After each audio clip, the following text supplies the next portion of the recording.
जी नमस्कार।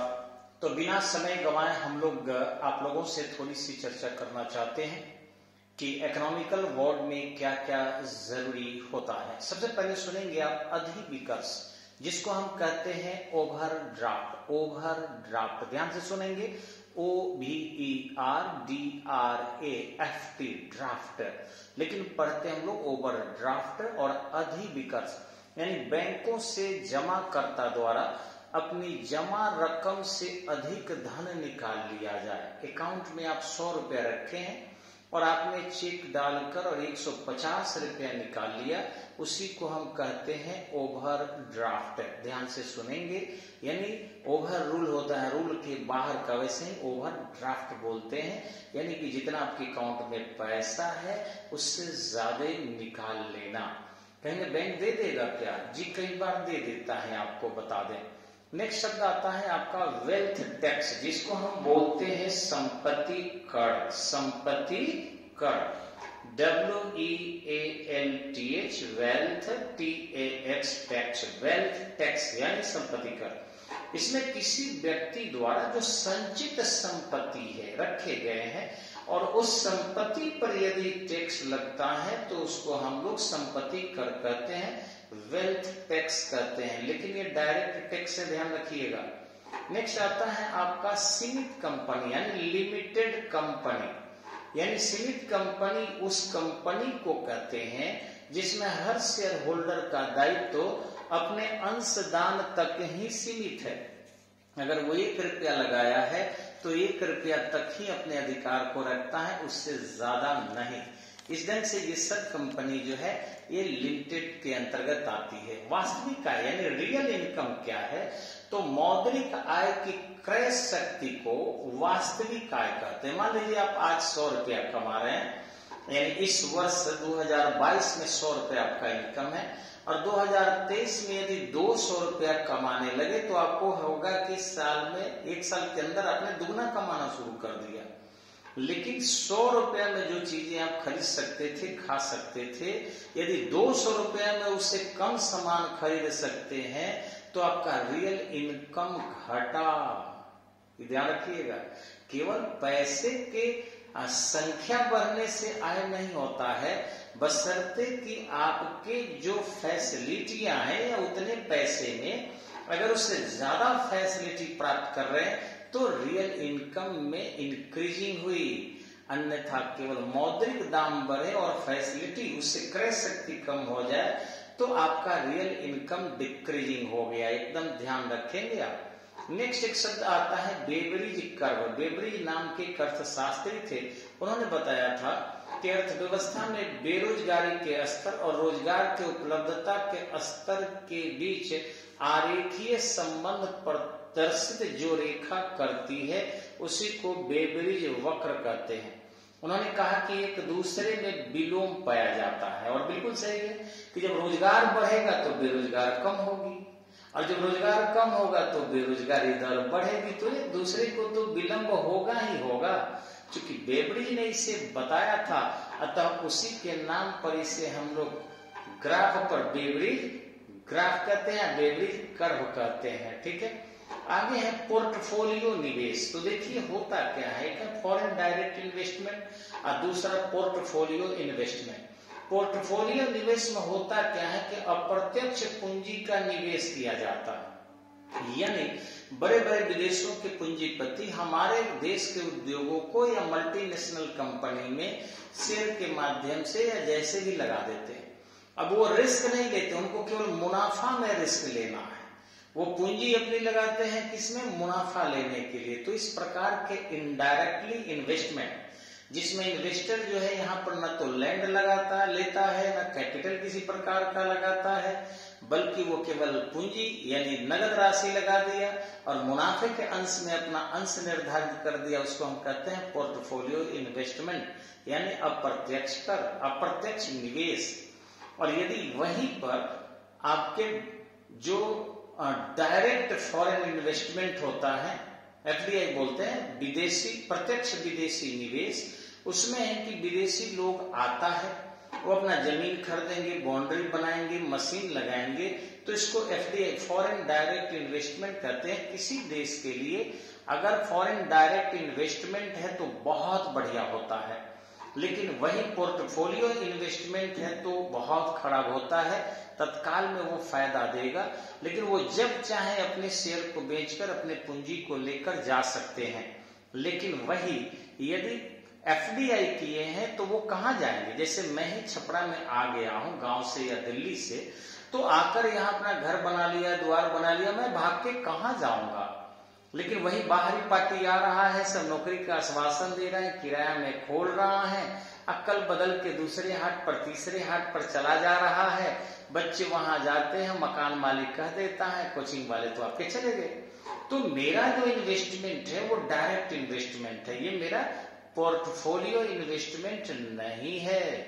नेक्स्ट है आपका ग्रीन इंडेक्स। तो आप जानते होंगे हरित सूचकांक, आजकल नया एक वर्ड आया है हरित सूचकांक का। इसमें है क्या कि 3 स्तरों पर प्रत्येक देश के प्रति व्यक्ति आय की आकलन किया जाता है। एक उत्पादित संपत्ति कि उनके द्वारा उत्पादित संपत्ति क्या है, दूसरा प्राकृतिक संपदा कि उस देश में जो है जो प्राकृतिक संपदा है वो कितनी है, और तीसरा मानव संपदा किस तरीके की है। मानव भी एक बहुत बड़ी संपत्ति है, अगर उसमें योग्यता है तो पूछिए मत। तो इस तरीके से इन तीनों के आधार पर ग्रीन इंडेक्स हरित सूचकांक की घोषणा की जाती है। नेक्स्ट आता है आपका ई गवर्नेंस, जिसको हम लोग कहते हैं इलेक्ट्रॉनिक गवर्नेंस। इसमें है क्या कि विभिन्न घटकों, विभागों और मंत्रालयों के सभी स्तरों को हम मशीनीकरण के अंतर्गत, कंप्यूटर के अंतर्गत, इंट्रानेट के अंतर्गत, इंटरनेट के अंतर्गत यदि जोड़कर और नीति के निर्धारण में मदद ले, उनके संसाधन को, साथ ही उस संसाधनों के आवंटन को इस ढंग से कार्यान्वयन करें कि उसका ईमानदारी पूर्वक निर्वहन हो सके या फिर उसके मूल्यांकन भी किया जा सके आसानी से, उसको इलेक्ट्रॉनिक गवर्नेंस कहते हैं। और वर्तमान में देख रहे होंगे आप लोग कि लोग जो है आधार कार्ड दे रहा है तब उसको यूरिया मिल रहा है, इसलिए क्योंकि कोई ज्यादा यूरिया का गबन न कर सके। तो ये कुछ हल्का फुल्का कंट्रोलिंग है, लेकिन मैं सरकार से कहूं यदि कलरफुल यूरिया आप कल से देना शुरू कर दे 100%, तो पता चले उस यूरिया का जो मिसयूज अन्य इंडस्ट्री वाले कर रहे हैं या फिर दारू वगैरह सब बनाया जा रहा है वो नहीं होगा। बस यूरिया को कुछ नहीं कीजिए, ब्लैक कलर से कलर कर दीजिए, देखिए ना कोई भी प्रयोग नहीं करेगा। और साथ ही उसके जांचकारी मशीन भी लगा दीजिए कि कोई वैसा राख वगैरह को ऐसा बना कर न दे, वो गल जाना चाहिए, खेतों में जाकर इसकी जांच हो, फिर देखिए बड़े पैमाने पर उसका मिसयूज रुक जाएगा। जैसे आपने मिट्टी के तेल में क्या किया, कलर मिला दिया, तो इस ढंग से उसके बहुत सारे दुरुपयोग रुक गए, अन्यथा बहुत ज्यादा वो पेट्रोल में मिलाया जा रहा था और बेचा जा रहा था, उसमें कुछ विराम लगा है। इसी ढंग से आपको बता दें कि इसमें वर्ड आता है आपका समावेशित विकास, जिसको कहते हैं इंक्लूसिव ग्रोथ, यानी वैसा विकास जिसमें आर्थिक विकास दर उच्च हो और अधिक उच्च करने के साथ साथ समाज के कमजोर वर्ग का भी विकास वास्तविक रूप में हो। समाज के कमजोर वर्ग का विकास भी वास्तविक रूप में हो तो उसे इंक्लूसिव डेवलपमेंट कहा जाता है। यानी राष्ट्रीय आय का रिसाव प्रभाव निचले स्तर तक हो सके, गरीब से गरीब तक हो सके, उसको हम लोग इंक्लूसिव ग्रोथ यानी कि समावेशित विकास कहते हैं। अब एक वर्ड आता है ब्लू चिप कंपनियां, यानी वह कंपनी जो लगातार 3 वर्षों से अपने शेयर निवेशकों को मुनाफा दे रही है, यानी वो ज्यादा से ज्यादा मुनाफा दे रही है और आगे भी देने की संभावना है, उसे हम ब्लू चिप कंपनी कहते हैं। ऑनलाइन शॉपिंग, ये तो सुने होंगे आप लोग कि इंटरनेट के बढ़ते प्रभाव के कारण बाजार की कंपनियां या उत्पादक इकाइयां या मार्केट से जुड़ी हुई कोई भी ऑर्गेनाइजेशन कंपनियों से सस्ते दर पर वस्तु लेकर और फिर बड़े पैमाने पर इंटरनेट के माध्यम से उसका प्रचार करते हैं और ग्राहक भी उन वस्तुओं को इंटरनेट पर किए गए प्रचार के माध्यम से, चाहे वो फेसबुक हो, व्हाट्सएप हो या कोई भी हो, ईमेल हो या उनकी वेबसाइट हो, गूगल हो, के माध्यम से उनके ऑर्डर कर देते हैं और इस प्रकार ग्राहक के पास तक वस्तु पहुंचा दी जाती है। लेकिन इसमें जो है देर से पहुंचने वाली वस्तु ही ज्यादा होती है। जैसे आपका सीडी हुआ या फिर आपके कंप्यूटर हार्डवेयर हुआ, सॉफ्टवेयर हुआ, मोबाइल हुआ, कपड़ा हुआ, साबुन हुआ, क्रीम हुआ, सोडा हुआ वगैरह। अब इसके माध्यम से ऑनलाइन अगर आप चाहे कि हम जहाज खरीद लें तो जहाज पहुंचने में दिक्कत हो जाएगा, इसके लिए आपको जाना पड़ेगा। लेकिन फिर भी बुकिंग तो किया जा ही सकता है। नेक्स्ट है प्लास्टिक मनी। तो आपको पता है कि प्लास्टिक मनी से तात्पर्य है कि विभिन्न बैंक या वित्तीय संस्था या अन्य कंपनियां अपने ग्राहकों के लिए जो क्रेडिट कार्ड जारी करती है उसको हम लोग कहते हैं प्लास्टिक मनी। उस क्रेडिट कार्ड के माध्यम से या एटीएम के माध्यम से उसकी भुगतान जो है वो दूसरे ऑर्गेनाइजेशन को आसानी से कर देते हैं। ये सभी के सभी चूंकि प्लास्टिक के बना होता है इसलिए इसको प्लास्टिक मनी के नाम से जाना जाता है और आजकल इसका प्रचलन बहुत ज्यादा है और सभी लोग चाह रहे हैं कि कैश लेकर चलने से अच्छा है कि प्लास्टिक मनी लेकर चला जाए। नेक्स्ट आपको शब्द आता है नगद कटौती, कैश डिस्काउंट। नगद कटौती उन व्यापारियों को दी जाती है जो एक निश्चित तिथि के पहले मूल्य का भुगतान नगदी में कर देते हैं, यानी उसका लेखांकन किया जाता है। उसका उद्देश्य ग्राहकों को राशि के शीघ्र भुगतान हेतु प्रोत्साहित करना, तो कैश डिस्काउंट के रूप में उसे स्वीकार कर दिया जाता है।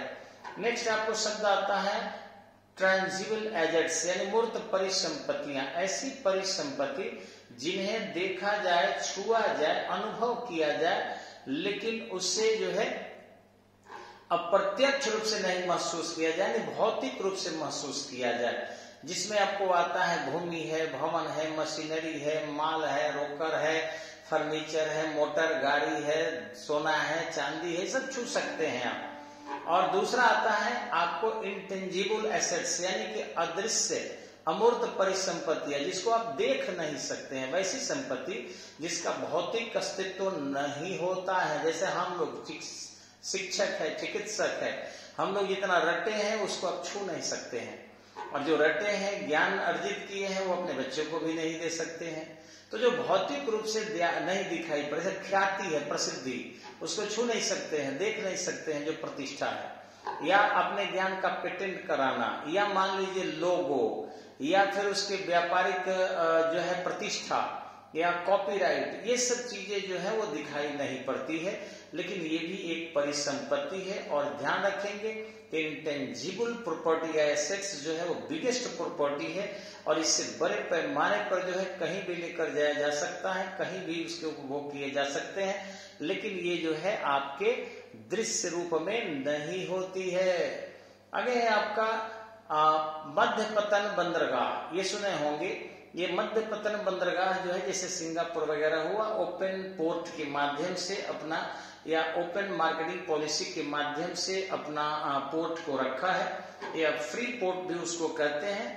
वो मुक्त बंदरगाह, वहां किसी भी देश के जहाज ठहर सकते हैं और कहीं भी माल लेकर जा सकते हैं। अब वो वहां फ्री में रहते हैं।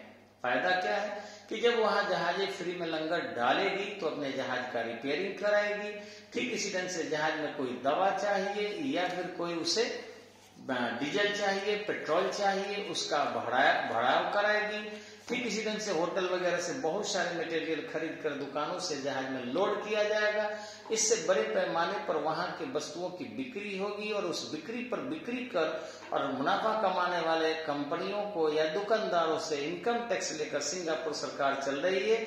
और दूसरे देश वहां बिना किराए के पोर्ट उपलब्ध होने के कारण आसानी से वहां अपने लंगर डालते हैं। उनको लगता है कि इस तरीके से हिंद महासागर से होकर अगर हमें प्रशांत महासागर जाना है तो निश्चित रूप से फ्री पोर्ट का ही प्रयोग किया जाए। नेक्स्ट आता है आपके देखे हुए हॉट मनी, वह मनी उष्ण मुद्रा कहते हैं जिसको छूने से ही हाथ जल जाए, यानी वह मुद्रा जिसका मार्केट मूल्य लगातार गिर रहा हो, जिसका मार्केट मूल्य लगातार जो छुए उसी का हाथ जल जाए, जोर से धारण करे उसी को नुकसान हो जाए, इसको हॉट मनी कहते हैं। एक आता है हार्ड करेंसी, यानी कि कठोर मुद्रा, विश्व की वह मुद्रा जो प्राप्त करना जिनको कठिन हो उसको हार्ड करेंसी कहते हैं। एक होता है आपको सॉफ्ट करेंसी, मुलायम मुद्रा, जो इजी वे में जहां चाहे आपको मिल सकता है। विश्व के बाजार में उसका वैल्यू काफी कम होता है। हार्ड करेंसी में डॉलर आता है, सॉफ्ट करेंसी में इंडियन रुपया आ जाएगा, आपको जहां चाहे मिल जाएगा। क्योंकि घाटे की पूर्ति के लिए हम लोग उत्पादक इकाइयों को नहीं बढ़ाते बल्कि बड़े पैमाने पर नोट की छपाई कर देते हैं, और जिसकी भी संख्या ज्यादा बढ़ जाएगी उसका वैल्यू क्या होगा, कम होता है। तो इस तरीके से हमारी मुद्रा सॉफ्ट करेंसी या सॉफ्ट मनी के अंतर्गत आती है। अब देखेंगे ब्रिज लोन। ब्रिज लोन है, ब्रिज माने पुल, लोन माने ऋण, पुल जैसा ऋण। इसमें होता क्या है, कोई भी कंपनी यदि अपना शेयर बेचना चाहती है तो 2-4-6 महीना लग सकता है शेयर बेचने में, पूंजी को एकत्रित करने में।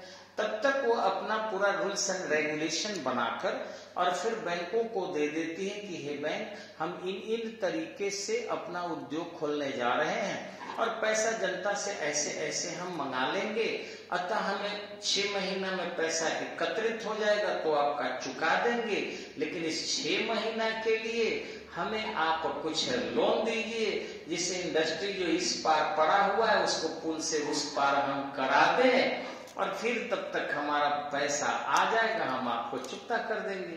तो इस प्रकार के ऋण को ब्रिज लोन ऋण यानी ब्रिज लोन कहा जाता है। धन्यवाद, नमस्कार, और सब्सक्राइब करें प्लीज ताकि मेरा मोटिवेशन हो सके और हम लाइव पढ़ा सके आपको। धन्यवाद, नमस्कार।